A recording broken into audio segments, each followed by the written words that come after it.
¿Sabías que las convulsiones neonatales son uno de los principales motivos de ingreso a UCI neonatal? Pero muchas veces se puede detectar antes de que se agraven.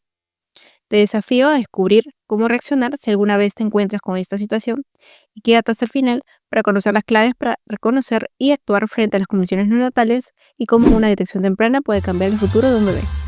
Ahora, vamos a lo importante. La convulsión neonatal es un trastorno bastante serio que se refiere a una alteración paroxística de la función neurológica. Es decir, el cerebro no está funcionando correctamente en aspectos motores, conductuales y hasta autónomos. Este problema se presenta en el periodo neonatal, que va desde el nacimiento hasta los 28 días de vida, aunque en los bebés prematuros puede extenderse hasta las 44 semanas de gestación. Pero, ¿por qué pasa esto? La respuesta es bastante simple, pero crucial. Los sistemas nerviosos de los recién nacidos, sobre todo los prematuros, aún no están completamente desarrollados, lo que hace más susceptibles a alteraciones. Estos bebés tienen un cerebro mucho más excitable, por lo que las convulsiones pueden ser más comunes y en algunos casos pueden ser transitorias. Sin embargo, también existe la posibilidad de que vuelvan permanentes si no se trata a tiempo. Pero no te preocupes, en este video te vamos a explicar de manera sencilla todo lo que necesitas para saber sobre esta condición, cómo identificarla y cómo los expertos pueden ayudar a mejorar la vida de estos pequeños. Ahora bien, cuando hablamos de convulsiones neonatales es importante saber que existen diferentes formas de clasificarlas, así que si pensabas que solo había una manera de identificarlas, te sorprenderás. La primera clasificación es la de Volp, un nombre importante en el campo de la neurología neonatal. Según Volp, las convulsiones se dividen en cuatro grandes grupos. Sutiles, donde son las más difíciles de detectar porque son pequeñas, casi imperceptibles. Crónicas, que se caracterizan por movimientos repetitivos y rítmicos. Tónicas, donde el bebé puede quedar rígido o con los músculos tensos. Y finalmente las mioclónicas, que son sacudidas repentinas y breves. Sin embargo, la clasificación que se usa hoy en día con más frecuencia es la de Milroy y Kellaway, que ha avanzado bastante con el uso del electroencefalograma. Este examen es crucial para monitorizar al recién nacido y comprender mejor lo que está ocurriendo en su cerebro. Básicamente, Milroy y Kellaway dividen las convulsiones en dos tipos.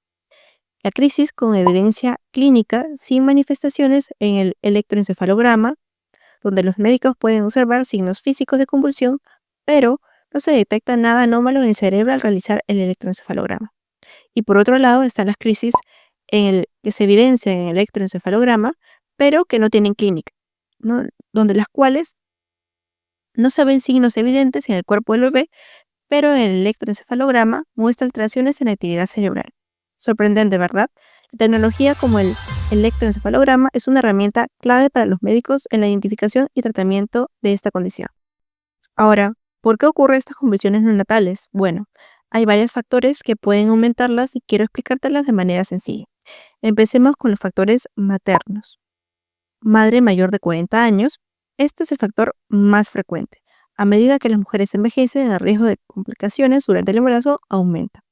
La nuliparidad, es decir, mujeres que nunca han tenido hijos antes. Esto también puede aumentar las probabilidades de problemas durante el embarazo o en el parto.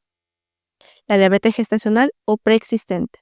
Las madres con diabetes tienen más riesgo de que su bebé sufra complicaciones como las convulsiones neonatales debido a cómo afecta el azúcar en la sangre al desarrollo fetal. En cuanto a los factores que ocurren durante el intraparto, que es el proceso de parto, van a estar el sufrimiento fetal agudo, si el bebé está pasando por dificultades durante el parto como falta de oxígeno, esto puede desencadenar convulsiones. El desprendimiento prematuro de placenta, que esto ocurre cuando la placenta se separa de la pared uterina antes de tiempo, lo que puede comprometer la salud del bebé. El prolapso del cordón, cuando el cordón umbilical sale del bebé, puede cortar el flujo de oxígeno al recién nacido. También un trabajo de parto prolongado. Un parto que se alarga demasiado puede generar estrés en el bebé, aumentando el riesgo de convulsiones. La fiebre materna y la corioamnionitis son infecciones que pueden afectar al bebé y contribuir a este tipo de complicaciones. Y finalmente, los factores relacionados con el recién nacido. La prematuridad y el bajo peso al nacer. Los bebés prematuros o los bebés que nacen con bajo peso son mucho más propensos a sufrir convulsiones debido a que su cerebro aún no está completamente desarrollado. También un recién nacido posttérmino, 42 semanas, A veces los bebés que nacen después de estas 42 semanas pueden tener más riesgos.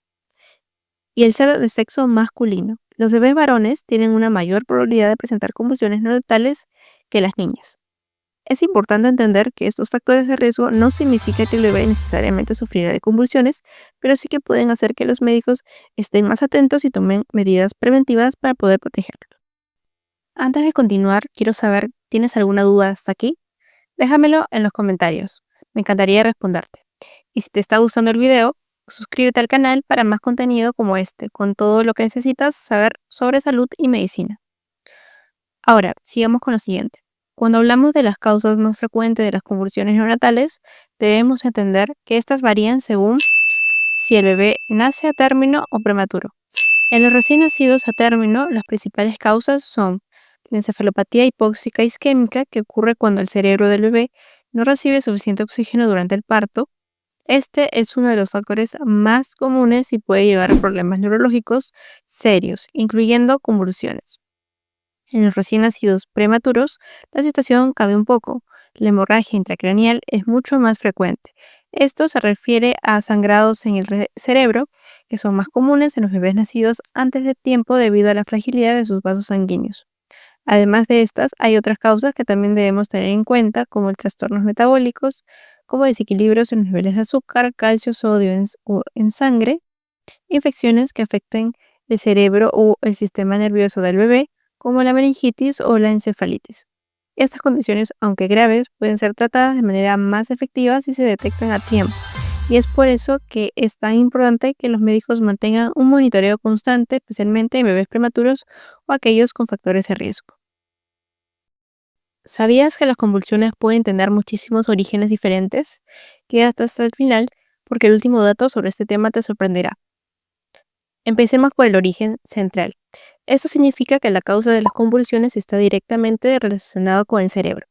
Aquí encontramos algunas situaciones comunes como la encefalopatía hipóxica isquémica, que ocurre cuando el cerebro no recibe suficiente oxígeno, algo que es más frecuente de lo que pensamos.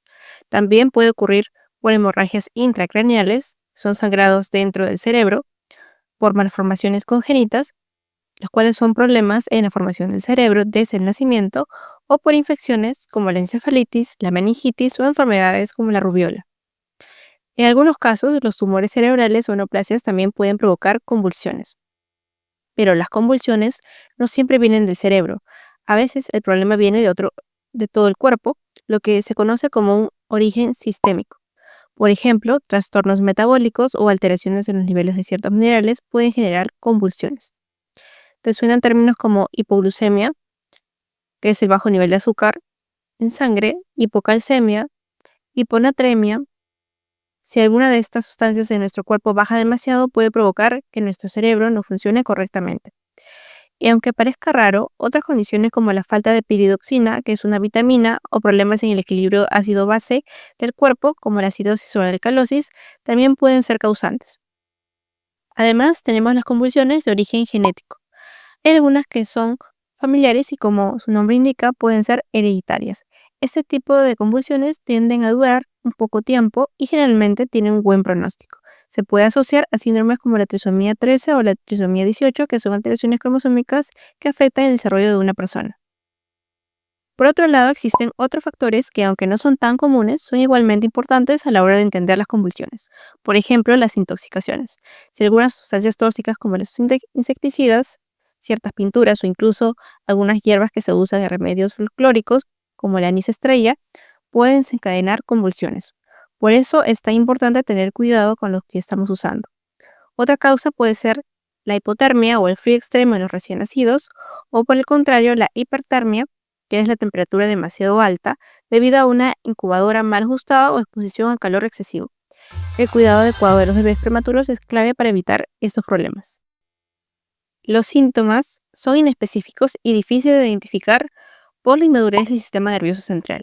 Las principales son movimientos repetitivos en un segmento específico de una extremidad, como por ejemplo la mano, el pie o dedos. Además, están los movimientos oculares rápidos y sostenidos por cierto tiempo, que son similares al ictus. También está el chupeteo repetitivo, el clonus en un hemicuerpo, episodios de apnea, que consiste en apnea más taquicardia. Si esto te está sirviendo, dale like y sigue viendo porque ahora viene el diagnóstico. Con la clínica, es difícil de diagnosticar, por lo que nos ayudará el electroencefalograma. Ahora, para el tratamiento, a grandes rasgos, el fármaco de primera elección que tenemos que recordar es el fenobarbital, que reduce hasta un 80% de duración las crisis convulsivas. ¿Y qué pasa si no obtengo respuesta? En este caso se recurrirá a la fenitoína. Ahora viene un dato que quizás no conocías. Las convulsiones tónico-clónicas no se observan en el neonato debido a la inmadurez del sistema nervioso central. Y estas se van a observar en un electroencefalograma. Ahora viene un desafío clínico. Si necesitas más tiempo para pensar o tienes dudas, recuerda que puedes pausar el video o retroceder para repasar conceptos anteriores. Sin más, comenzamos. Primera pregunta: ¿cuál es el factor materno más frecuente que aumenta el riesgo de convulsiones neonatales? A. Diabetes gestacional. B. Madre mayor a 40 años. C. Nulliparidad. D. Trabajo de parto prolongado.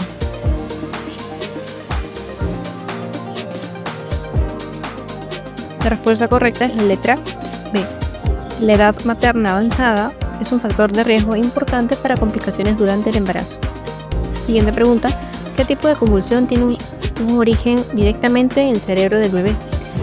A. Convulsiones de origen sistémico. B. Convulsiones de origen genético. C. Convulsiones de origen central. D. Convulsiones por intoxicación.